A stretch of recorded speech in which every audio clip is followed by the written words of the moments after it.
In this video, I'm going to show you how to remove your toilet and tile directly behind it and then refit the toilet. Start by turning the water supply off on the isolation valve. Then using 2 sets of grips, unscrew the compression nut off the back of the isolator. This will release it from the pipe. You may get a little bit of spillage, it's worth having a bowl and a towel at hand. There's a grommet screw either side of the toilet. These need the caps removing and the screws unscrewing. These are mechanically fixed to the tiles on the floor. Now I need to cut the silicone from around the bottom of the toilet. I'm using a sharp trimming knife. This might be quite stubborn. You might have to score it 4 or 5 times before it comes loose.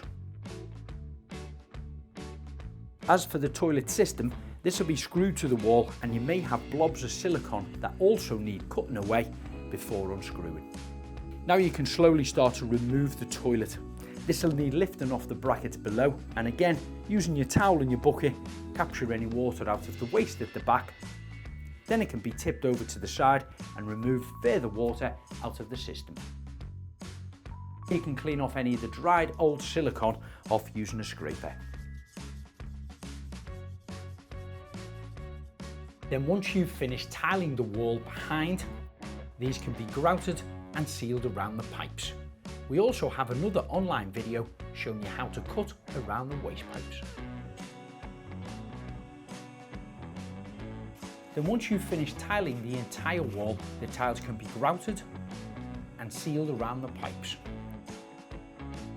Then you can start to refit your toilet, lining it back up with the 4-inch waste pipe, sliding the plastic pan connector at the back of the toilet over the existing pipe.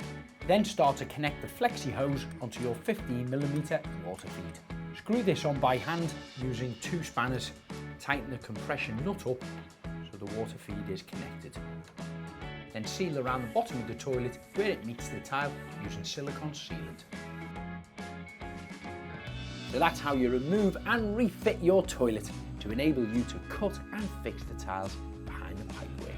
Don't forget to keep in touch on all social media handles and please subscribe to our YouTube channel, Mr. and Mrs. DIY.